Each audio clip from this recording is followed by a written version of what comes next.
이 시간 하나님이 주시는 말씀은 잠언 3장 1절부터 35절 말씀입니다.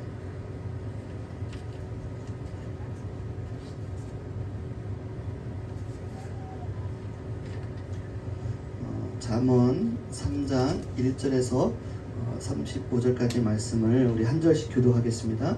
제가 먼저 읽겠습니다. 아이들아, 내 가르침을 잊지 말고 내 계명을 내 마음에 간직하여라.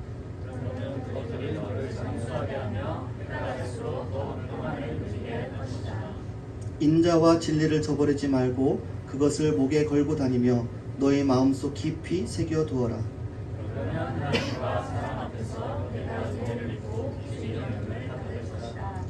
너의 마음을 다하여 주님을 의뢰하고 너의 명철을 의지하지 말아라.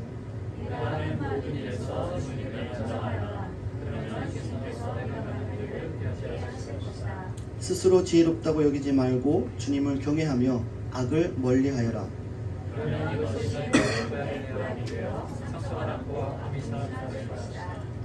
너의 재산과 땅에서 얻은 모든 첫 열매로 주님을 공경하여라.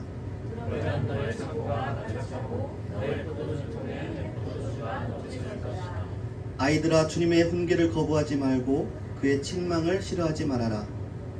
주님은 당신이 사랑하시는 사람을 보시니 마치 여호와의 아들을 보시는 아버지와 같으시다.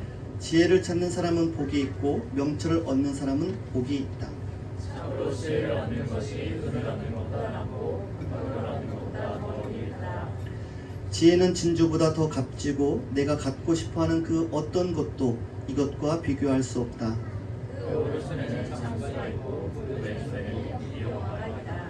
지혜의 길은 즐거운 길이요 그 모든 길에는 평안이 있다.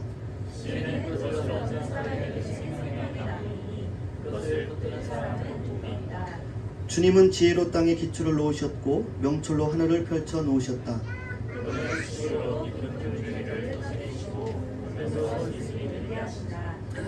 아이들아, 건전한 지혜와 분별력을 모두 잘 간직하여 너의 시야에서 떠나지 않게 하여라.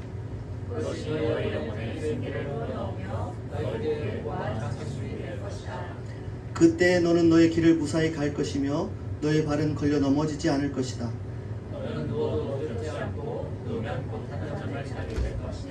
너는 갑자기 닥치는 두려운 일이나 악한 사람에게 닥치는 멸망을 보고 무서워하지 말아라.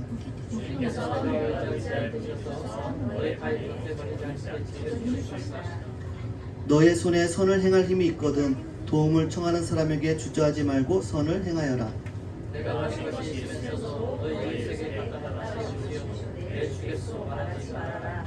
너를 의지하며 살고 있는 너의 이웃에게 해를 끼칠 계획은 꾸미지 말아라. 폭력을 휘두르는 사람을 부러워하지 말고 그의 행위는 그 어떤 것이든 따르지 말아라.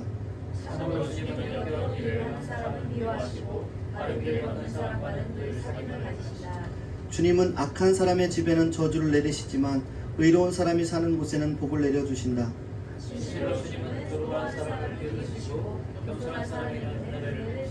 함께 읽겠습니다. 지혜 있는 사람은 영광을 물려받고 미련한 사람은 수치를 당할 뿐이다. 아멘. 네, 감사합니다. 우리 한 주간 동안도 어떻게 지내셨습니까? 잘 지내셨나요? 네. 한번 제목을 따라해 볼까요? 잊지 말고 간직함. 네. 여러분, 이 잠언이라는 뜻이 뭐라고 그랬죠? 교훈, 격언 이런 뜻도 있지만 찌르는 말씀이라는 의미도 가지고 있습니다. 찌른다. 이 말씀을 듣고 내 마음에 찔림을 받아서 그 말씀을 듣고 그 말씀에 순종할 수 있다라는 것이죠.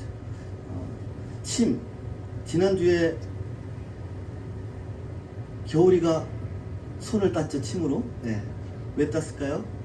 감기가 있어서 열이 나서 침으로 따끔하게 손을 10손가락 다 땄어요. 사실 침으로 딱 찌르는 거는 아픔이 있겠죠. 그런데 그것은 왜 그래요?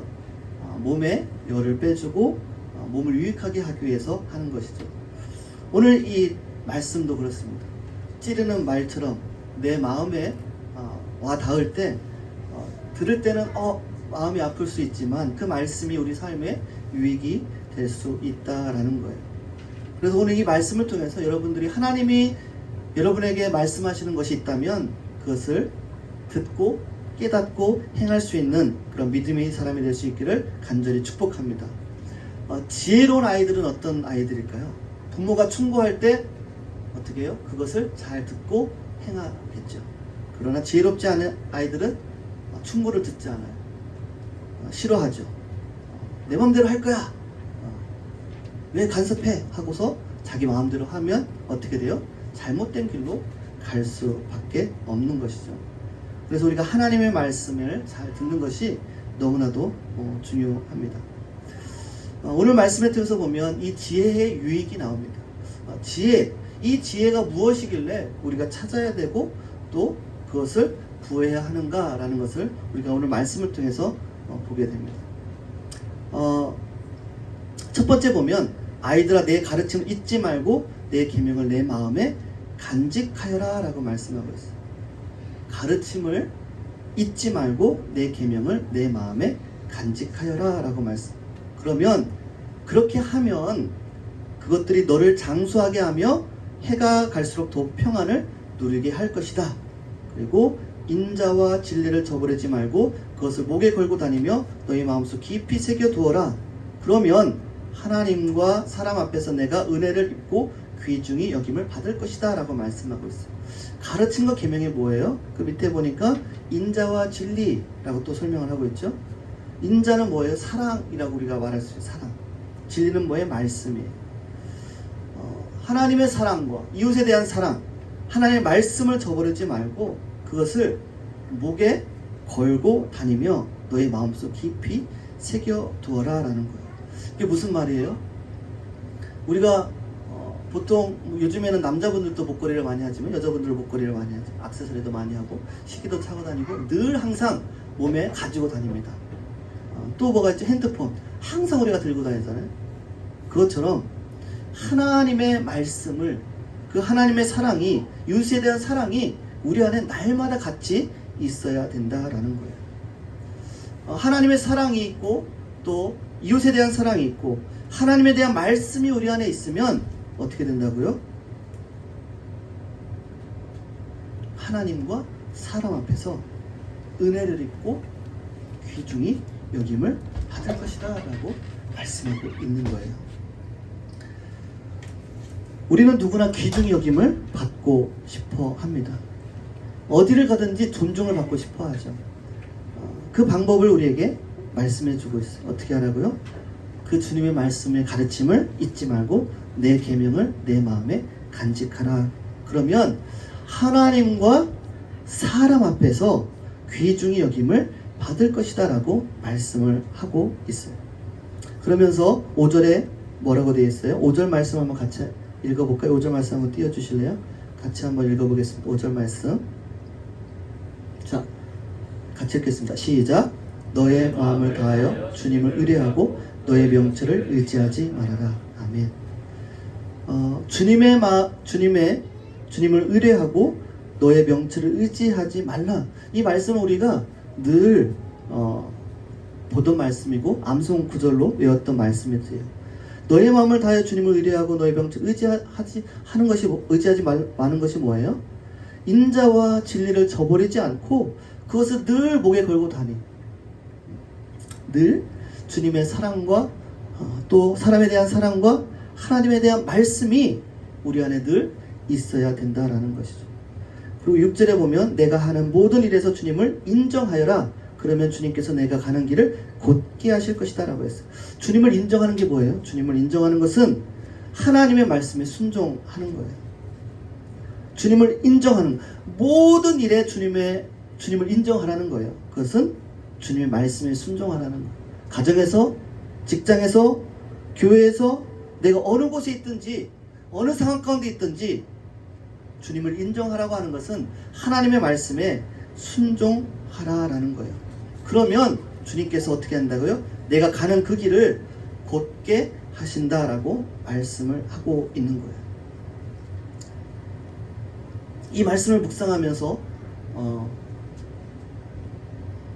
제 마음 가운데 어떤 생각이 들었냐면 우리 세연자매도 아기가 뱃속에 있잖아요. 그죠? 아이가 뱃속에서 어떻게 살아갈까요? 이 아이가 살려고 어떤 노력을 할까요? 생각해 보니까 이 아이가 막 살려고 발버둥 치고 노력하는 게 아니라 어떻게 해요? 엄마와 탯줄로 연결돼서 엄마의 영양분을 통해서 이 아이가 살아가고 있는 거예요. 엄마를 통해서 공급을 받는 거예요. 우리 인생도 마찬가지. 이 잠언을 통해서 하나님이 말씀하시는 것은 우리 인생이 이 탯줄, 엄마의 뱃속의 탯줄을 통해서 아이가 영양분을 공급받는 것처럼 이 하나님의 말씀을 통해서 우리가 늘 공급을 받아야 살 수 있다라고 말씀하는 거예요. 그래야 하나님의 사랑이, 이웃에 대한 사랑이, 그 진리의 말씀을 우리가 가지고 살아갈 수 있다라고 오늘 잠언은 말씀하고 있습니다. 그리고 7절에 뭐라고 되어 있냐면, 자, 7절 말씀 한번 같이 읽어볼게요. 같이 읽겠습니다. 시작. 스스로 지혜롭다고 여기지 말고 주님을 경외하며 악을 멀리하여라. 네, 스스로 지혜롭다라는 건 뭐예요? 내가 뭔가 잘하고 있다라고 생각하는, 나는 이 정도면 잘하고 있는 거지 라고 생각하는 거죠. 다른 말로 말하면 겸손하라라는 거예요. 그리고 주님을 경외하며 악을 멀리 하여라 라고 말씀하고 있습니다. 그러면 이것이 너의 몸에 보약이 되어 상처가 낫고 아픔이 사라질 것이다 라고 되어 있어요. 이 8절 말씀은요, 한번 같이 읽어보겠게요. 8절 말씀. 자, 시작. 그러면 이것이 너의 몸에 보약이 되어 상처가 낫고 아픔이 사라질 것이다. 네. 이 말씀은 개역 개정 성경에 보면 뭐라고 되어 있냐면, 몸의 양약, 그 다음에 골수가 윤택해질 것이다 라고 하고 있어요. 그러니까 뭐냐면 몸이 치료되고 회복된다라는 거예요.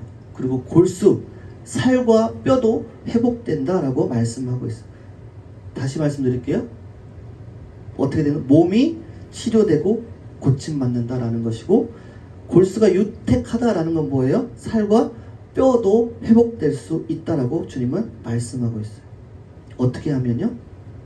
주님을 경외하고 악을 멀리하면 몸이 치유되고 또 골수가 윤택, 살과 뼈가 회복된다라고 주님은 말씀하고 있다라는 거예요.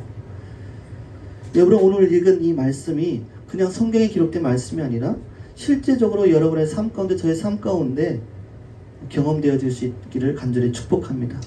그래서 여러분들이 정말 내가 스스로 지혜롭다 여기지 않고 주님을 경외하여서 우리의 육신의 몸이 회복되고 이 뼈 골수까지도 회복되는, 살과 뼈가 회복되는 그런 놀라운 하나님의 은혜를 경험할 수 있기를 간절히 축복합니다. 그러면서 9절 말씀이 나옵니다. 자, 9절 말씀 같이 읽어볼게요. 9절 시작. 너의 재산과 땅에서 얻은 모든 첫 열매로 주님을 공경하라. 이 지혜의 말씀이 나오면 항상 이 돈에 대한 이야기가 나옵니다. 성경에 보면 예수님이, 또 하나님이 돈에 대한 얘기를 굉장히 많이 합니다. 또 요즘 시대에 보면 이 헌금에 대해서, 11조에 대해서 많은 사람들이 이야기가 오고 가고, 뭐가 맞다 저게 맞다 막 그런 논란이 많이 있죠. 사람들의 이야기가 아니라, 그러면 성경에서 말하고 있는 헌금의 그 의미는 뭘까라는 거죠. 이 헌금 11조는 창세기에 보면 아브라함이 이 자기 조카 롯이 어떻게 해요? 잡혀갔다 구해오면서 멜기세덱에게 자기가 자원해서 10분의 1을 드린다고 합니다. 그리고 야곱도 그 베델에서 그 사닥다리 그 꿈을, 환상을 보고 거기서 하나님께 내가 10분의 1을 주님께 드리겠다라고 말씀을 하죠. 자원해서 그거 드린다고 그런 말씀이 있고요. 그 다음에 쭉 이어져 나오다가 이제 성막이 생기고 대제사장, 레위 사람들이 생기면서 하나님이 말씀하시면서 11조는 어떤 의미로 쓰였냐면 대제사장과 레위 사람들의 어떤 생활을 위해서 쓰이는 것이었고, 또 한 가지는 이 성전의 보수를 위해서 쓰였고, 또 세 번째는 가난하고 연약하고 과부들을 돕는데 이 재정이 쓰였다라고 기록이 되어 있어요. 그러면 오늘날의 의미는 무엇일까요? 오늘날. 그러면 신약시대에 와서 예수님은 뭐라고 말씀하시는가라는 거예요. 오늘날은 그럼 이 헌금의 의미는 무엇인가라는 거예요. 그것은 하나님을 기억하고 하나님을 사랑하고 그 사랑이 어떻게든 흘러가기 위한 나의 마음을 하나님께 드리는 행위가 바로 이 헌금이라는 거예요. 율법의 메인 그러한 헌금이 아니라 내가 하나님을 기억하고 하나님을 사랑하고 그 그 사랑이 어떻게든 흘러가기 위해서 내 마음을 하나님께 드리는 것이 바로 헌금이다라는 거예요. 그래서 제가 개척하면서 헌금에 대해서 11조에 대해서 얘기하지 않아야겠다. 그러나 성경에서 말하고 있는 의미는 얘기해야겠다라는 생각을 가졌던 이유 중 하나가 여기에 있는 거예요. 무슨 얘기예요? 하나님을 만나면 하나님이 어떠한 분이시고 그 지혜가 무엇인지를 깨닫게 되면 내 자신의 재물이 흘러가게 되어 있다라는 것이죠. 하나님을 사랑하고 하나님을 기억할 때 이 나의 삶의 재정이 어떻게 쓸 수 있는지를 깨닫게 되는 것이죠. 그래서 항상 하나님의 지혜가 나오면 이 돈이 나오죠. 재정이 나오는 거예요. 지혜로운 사람, 하나님을 아는 사람은 재정을 어떻게 쓰느냐라고 하나님은 계속 말씀하고 있는 것이죠. 그러면 너의 창고가 가득 차고 너의 포도통에 햇 포도주가 넘칠 것이다 라고 말씀하고 있습니다. 그러면서 아이들아 주님의 훈계를 거부하지 말고 그의 책망을 싫어하지 말아라 라고 말씀합니다. 때로는 하나님이 어떻게 보면 우리 삶에 징계처럼 느껴지는 것들이 있어요. 그것은 왜 그렇다고 그래요? 당신이 사랑하시는 사람을 꾸짖으시니 마치 귀여운 아들을 꾸짖는 아버지와 같다라고 말씀하셨어요.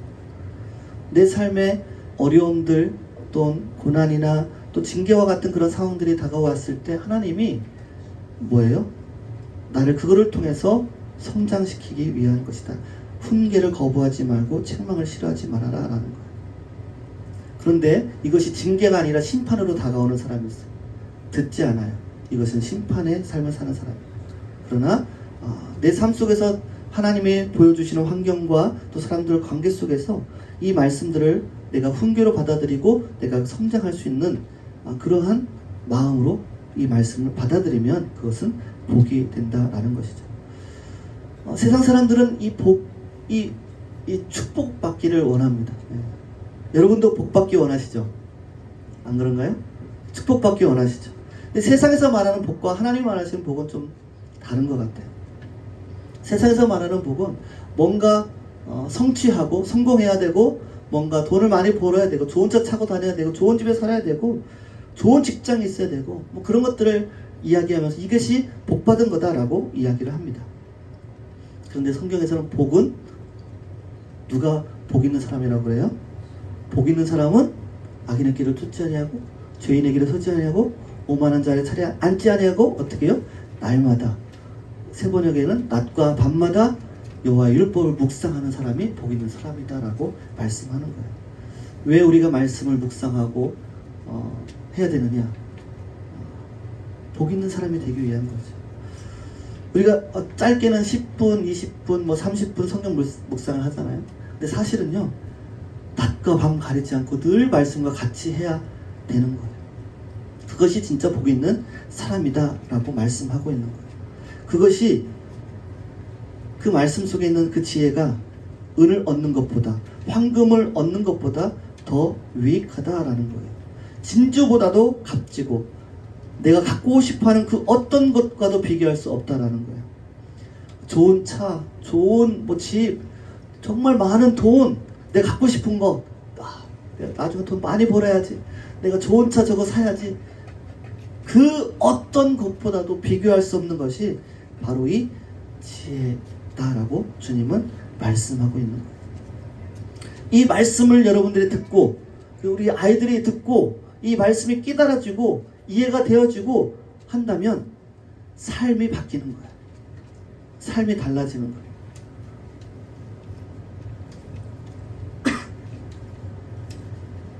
16절에 한번 볼까요? 16절 한번 같이 한번 크게 읽어보겠습니다. 시작. 아멘. 옛날에는 교회를 다니고 또 신앙생활을 하면 힘들게 가난하게 사는 것이 덕이다라고 생각을 했습니다. 그런데 여러분, 성경을 아무리 뒤져봐도 예수 믿는 사람이 가난하게 살아야 된다라고 하나님 말씀하신 곳이 한 군데도 없어요. 너는 예수 믿기 때문에 정말 가난하게 살아야 된다라고 말씀한 곳이 하나도 없다라는 거예요. 오히려 하나님 말씀대로 살았을 때 장수가 있고 부귀영화가 있다라고 말씀을 하고 있어요. 여러분 기복신앙이 뭔지 아세요? 기복신앙? 교회에서 기복신앙은 뭐냐면 돈을 따라가는 거예요. 신앙이 돈을 따라가는 거예요. 그런데 오늘 말씀을 보면 하나님의 말씀에 순종했을 때 그 부귀와 영화와 장수가 하나님이 주시는 선물인 것을 보게 됩니다. 재정도 건강도 누가 주시는 거라고요? 하나님이 주신다라고 말씀을 하고 있습니다. 뉴스를 보니까 뉴스가 아니고 인터넷 보니까 어떤 백만장 굉장히 돈이 많은 사람이 젊어지기 위해서 자신의 아들의 피를 수혈을 받기까지 한 사람이 있더라고요. 젊음을 유지하기 위해서. 오래 살고 싶으니까. 네. 왜요? 돈이 많고 할 일은 많고 이 땅에서 좀 길게 살고 싶은 거죠. 왜요? 언젠가 우리 인간은 다 죽거든요. 누구나 다 죽어요. 그것이 짧든 길든 다 죽는다라는 것이죠. 인간의 욕망 속에는 무엇이 있어요? 오래 살고 싶은 마음이 있는 거죠. 그래서 진시황도 어떻게 해요? 정말 불로 뭐죠? 불로 장생 뭔가 그 자기에게 먹으면 영원히 살 수 있을 것 같은 좋은 것들을 많이 먹고 또 그 역사적인 그런 글에 보면 은이 굉장히 뭐 좋다라고 해서 그 무덤에까지 은으로 뭐 강을 만들었다 그런 얘기 속설도 있습니다. 네. 그리고 그 진시황이 죽을 때 많은 사람들 같이 묻혔잖아요. 왜요? 다시 살아날 것을 또 소망하는 그런 마음을 가지고. 무슨 말이에요? 늘 영원히 살고 싶은 마음이 있는 거예요. 그런데 그 생명도 재물도 성경은 누가 주신다고요? 하나님이 주신다라고 말씀을 하고 있는 거예요. 오늘 본문에 2절에 이렇게 돼 있잖아요. 그러면 어떻게 하면 내 가르침을 잊지 말고 내 계명을 내 마음에 간직하면 내가 장수할 것이고 해가 갈수록 평안을 누릴 거다라고 말씀하셨고 16절에 오른손에는 장수가 있고 그 왼손에는 부귀 영화가 있다라고 말씀하고 있어요. 그리고 이 지혜의 길은 즐거운 길이다라는 거예요. 고난의 길이 아니에요. 그 모든 길에는 평안이 있다라고 말씀하고 있습니다. 그러면서 18절에 지혜는 그것을 얻는 사람에게는 생명의 나무이니 그것을 붙드는 사람은 복이 있다라고 말씀하고 있어요. 천지를 창조하셨을 때 에덴 동산에 나무가 많이 있었을 거 아니에요? 그 중에 어떤 나무가 있어요? 대표적인 나무 두 나무가 있었어요. 자, 아는 사람? 준영이 무슨 나무요? 예? 무슨 나무가 있어요? 무슨 나무가 있어요? 선악과가 있고 하나는 또 무슨 나무가 있어요? 생명나무가 있어요. 왜 생명나무를 우리가 먹어야 되느냐? 그것이 우리의 생명이 복이 되기 때문에 그렇습니다. 이 선악과를 따먹는 순간 우리는 죄악에 빠져버리게 된 것이죠. 그 생명나무 지혜 19절부터 20절 이렇게 말씀을 보면 그 지혜, 명철 이 단어 대신 예수님을 넣어도 말이 다 통해요. 주님은 예수님으로 땅에 기초를 놓으셨고 예수님으로 하늘을 펼쳐 놓으셨다. 그분은 예수님으로 깊은 물줄을 터뜨리시고 구름에서 이슬에 내리게 하신 하나님이 예수 그리스도가 창조주이시고 말씀으로 이 땅에 기초를 놓으셨고 이 땅을 창조하신 분이에요. 생명의 근원이 하나님께 있다라는 거예요. 주님께 있다라는 거예요. 그 지혜가 주님이라고 말씀하고 있는 거예요. 그래서 21절에 보면 아이들아 건전한 지혜와 분별력을 모두 잘 간직하여 너의 시야에서 떠나지 않게 하여라 라고 말씀하고 있어요. 떠나간다라는 건 빗나간다라는 거예요. 여러분들이 그 건전한 지혜와 분별력을 잘 간직하려면 하나님의 말씀을 붙들어야 되는 것이죠. 자, 22절 말씀 한번 같이 읽어볼게요. 22절 같이 읽겠습니다. 시작.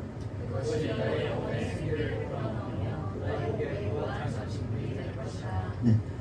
여러분 우리는 보이는 축복을 받기를 원하잖아요. 그런데 말씀은요 내 영혼이 먼저 축복을 받으라 라는 거예요. 요한 3서 2장에 내 영혼이 잘된 같이 범사가 잘 된다고 말씀하셨거든요.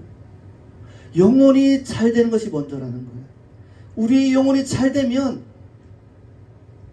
하나님이 생명을 주관하시고 물질을 주시는 분이 하나님이시기에 그 축복은 하나님이 부어주시는 것이다라고 말씀하고 있어요. 자, 22절 말씀을 통해서 너희 영혼의 생기를 불어넣으시며 너희 목에 우아한 장식물이 될 것이다. 우리 목에 우아한 장식물이 될 거라는 거예요. 주렁주렁 금은 보화, 보석이 우리 목에 있죠. 어떤 보석이에요? 형통의 보석, 안전에 대한 보석, 형통의 보석, 담대함, 평안, 하나님에 대한 신뢰함, 이러한 보석들이 우리 목에 있게 된다라는 거예요. 그래서 23절에 뭐라고 그랬어요? 너는 너의 길을 무사히 갈 것이다. 너의 발은 걸려 넘어지지 않을 것이다. 두려워도 두렵지 않고 누우면 곧 단잠만 자게 될 것이다. 두려운 일이 있겠죠. 무서운 일이 있겠죠. 그런데 두렵지 않다라는 거예요. 누우면 곧 단잠을 잔다라는 거예요. 왜 그래요? 마음이 평안하니까 단잠을 자는 거예요. 갑자기 닥치는 두려운 일이나 악한 사람에게 닥치는 멸망을 보고서 무서워하지 말아라. 또 너의 발이 덫에 걸리지 않게 지켜주실 것이다. 우리의 영혼이 축복을 받게 되면, 영혼의 생기를 불어넣게 되면 이러한 목에, 우리의 목에 그런 장식물들이 있게 된다는 거예요. 그래서 어디를 가든지 어느 곳에 있든지 담대할 수 있고 그 험악한 선교지에서도 단잠을 이룰 수 있는 마음이 생기는 거죠. 그 선교자들이 그 순교의 순간에 어떤 마음을 가졌을까요? 담대한 마음에, 두려운 마음이 생기지 않는 거예요. 왜요? 이 잠깐의 순간을 지나면 주님을 만나겠구나라는 담대함이 있기 때문에 악한 사람에게 닥치는 그 멸망을 보고서도, 갑자기 닥치는 그 두려운 일 속에서도 두려워하지 않는다라고 말씀하고 있습니다. 그래서 우리의 영혼이 축복을 받아야 되는 것, 그것은 말씀밖에 없다라는 것이죠. 그리고 27절부터 쭉 보면 27절에 너의 손에 선을 행할 힘이 있거든 도움을 청하는 사람에게 주저하지 말고 선을 행하여라 라고 말씀하고 있어요. 여러분, 이 27절 말씀 한번 볼게요. 27절 한번 같이 읽겠습니다. 자, 시작.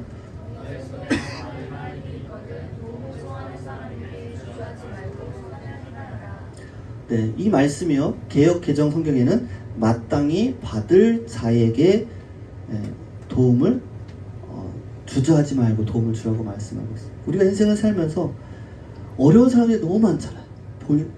그런데 그냥 아무나 다 도와주라는 게 아니고 마땅히 받을 자에게 어떻게 해요? 주저하지 말고 다 도와주라고 말씀을 하고 있습니다. 하나님이 마음을 주시는 사람들이 있는 거예요. 그런 사람들에게 아낌없이 도움을 주라고 말씀하고 있어요.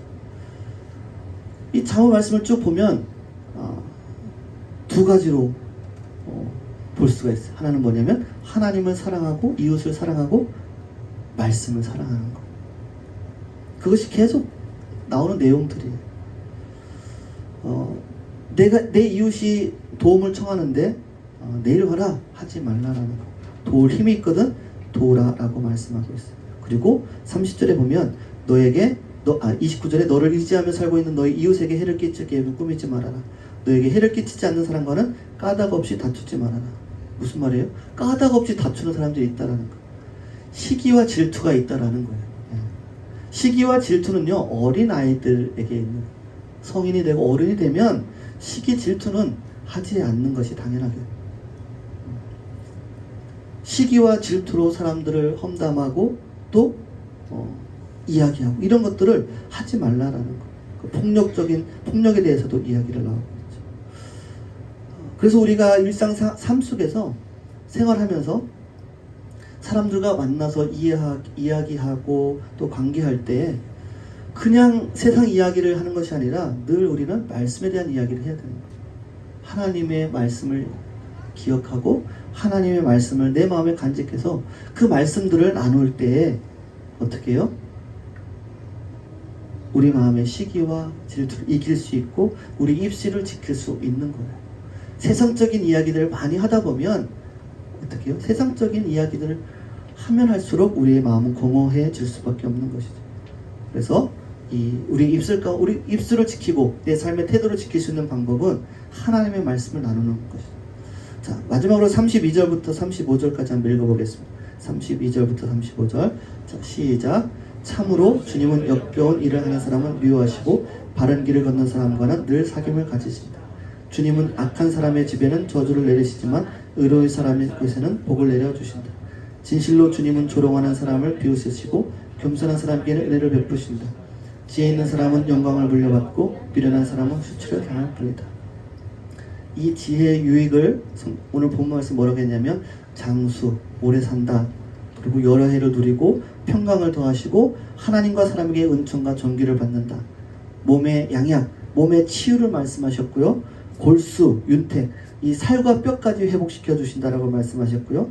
창고가 가득하실 것이다. 새 포도즙이 증가할 것이다. 행복한 복을 받는 사람이 될 것이다 라고 말씀하고 있어요. 이것이 지혜의 유익이다 라고 말씀하셨고,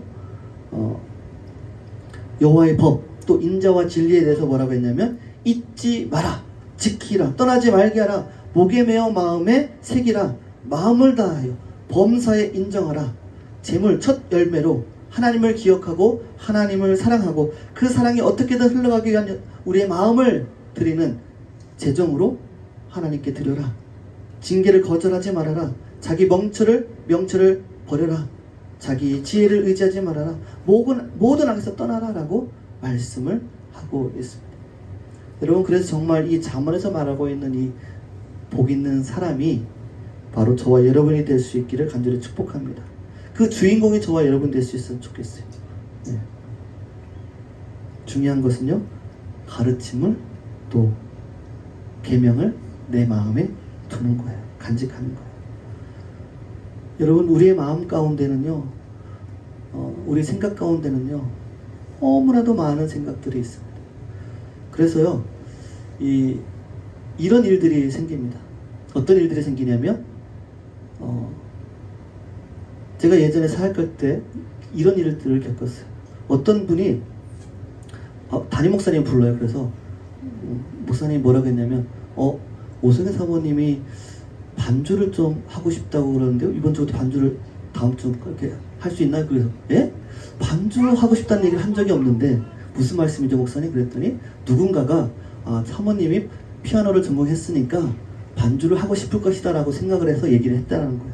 우리와는 상관없이 그 추측해서 얘기한 거죠. 그래서 그분한테 찾아가서 물어봤어요. 아니, 저희는 지금 반주할 상황도 안 되고 지금 반주하고 싶다는 얘기를 한 적이 없는데 왜 그렇게 말씀하셨어요? 했더니 자기 생각에 피아노를 전공했으니까 반주하고 싶어 할 것 같아서 그렇게 말씀을 드렸어요 라고 하더라고요. 그래서 황당한 일을 겪은 적이 있었는데 뭐예요? 그 사람의 입장은 생각하지 않고 추측해서 이야기하는 거죠. 저 사람은 뭐를 했으니까, 이 사람은 이러니까 이럴 것이다 라고 생각하고 이야기를 그 사람을 위해서 이야기한다고 하지만 그것이 잘못된 그런 방향으로 나가는 경우들이 있다라는 것을 보게 됩니다. 뭐예요? 내 생각을 의지하고 내 지혜를, 내가 생각하는 것이 옳다라고 생각하기 때문에 그런 이야기를 하는 것이죠. 근데 하나님은요, 스스로 지혜롭다 얘기하지 말고 주님을 오직 경외하며 주님의 가르침과 계명을 지키라고 말씀하고 있어요. 우리는 추측의 말을 좀 교회에서는, 우리 인간관계에서는 하지 않는 것이 좋은 것 같아요. 저 사람은 저럴 것이다 라고 추측해서 이야기하는 것은요, 옳지가 않다라는 거예요. 관계만 악화시킬 수 있는 그러한 그 문제점들을 나타낼 수 있는 아주 그 어려운 상황들을 가게 하는 일들로 생길 수 있기 때문에 우리는 어떻게 해요? 추측하지 말고 진실을 얘기하고, 진실된 공동체를 계속 얘기하잖아요. 진실된 것만 우리가 이야기하고, 사실만을 이야기하고 우리 마음을 나누고 그렇게 신앙생활을 하는 것입니다. 오늘 제목처럼 우리가 뭐예요? 잊지 말고 간직해야 될 것, 주의 말씀, 이 말씀을 잊어버리지 않기를 간절히 축복합니다.